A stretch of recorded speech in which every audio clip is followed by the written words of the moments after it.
vamos a hablar sobre las lagunas de oxidación anaeróbica.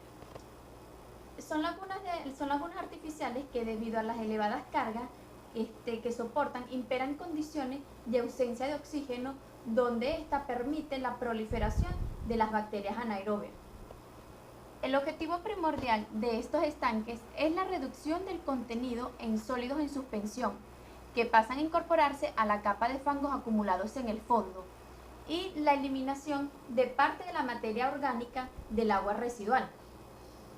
Una laguna anaerobia puede considerarse un proceso anaerobio a tasa baja, en el cual la materia orgánica estabilizada mediante su transformación, esta se transforma en dióxido de carbono y principalmente en gas metano. Aunque por lo general las lagunas de oxidación son abiertas a la atmósfera, en algunos casos tienden a cubrirse para recoger el metano producido y también para controlar las emisiones de olores. Aunque cuando estas son abiertas a la atmósfera, existe una transferencia de oxígeno en la parte superficial de ella. Estas lagunas reciben cargas orgánicas altas que hacen que su contenido sea anaerobio y que no exista crecimiento de algas que produzcan oxígeno. Ahora bien, ahora le vamos a hablar sobre el principio del funcionamiento de estas lagunas de oxidación. Esta se basa en tres principios. El primero, que son la hidrólisis.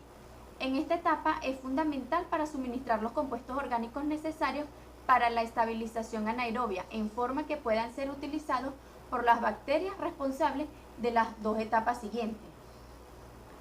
La siguiente etapa es la formación de ácidos, también conocida como acidogénesis. En esta etapa, los compuestos orgánicos sencillos generados en la etapa anterior son utilizados por las bacterias generadoras de ácidos. Como resultado, se produce una conversión en ácidos orgánicos volátiles, fundamentalmente en ácidos acéticos, propiónico y ácido butírico. En esta etapa se pueden llevar a cabo bacterias anaeróbicas y también facultativas. Pasando ya a la siguiente etapa de este funcionamiento, estamos en la formación del metano, también conocida como metanogénesis. Una vez que se han formado estos ácidos orgánicos, una nueva categoría de bacterias entra en acción y los utiliza para convertirlos finalmente en metano y dióxido de carbono. La liberación de estos gases es responsable de la aparición de burbujas. Y cuando aparecen estas burbujas, son síntomas del buen funcionamiento de esta laguna de oxidación.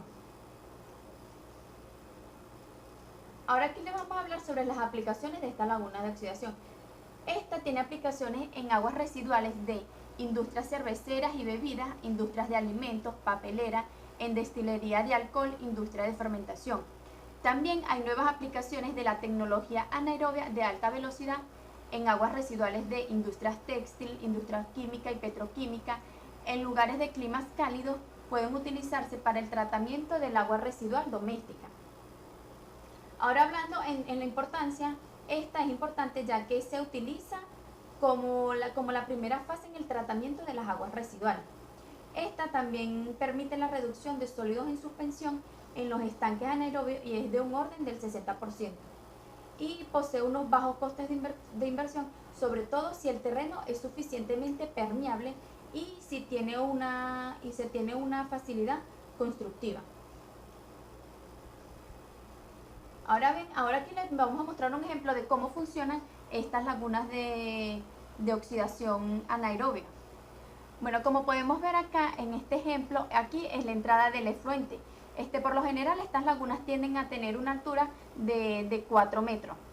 Esta es la entrada del efluente. Esta es donde se acumulan los sólidos sedimentables, que aquí también es conocido como lodo.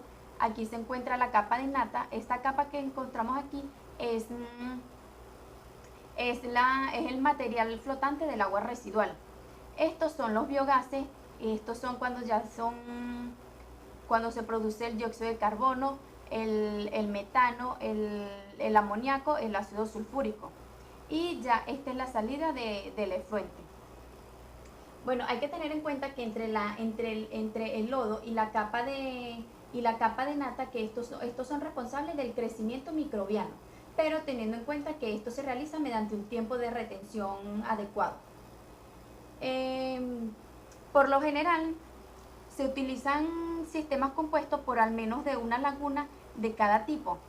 Aquí podemos ver un ejemplo de una laguna de oxidación compuesta por otros sistemas de oxidación, como tenemos esta, la laguna de oxidación conectada a una laguna facultativa y esta a su vez conectada a una laguna de maduración. Bueno, esto se realiza para así asegurar que el efluente va a poseer una calidad adecuada durante el año determinado.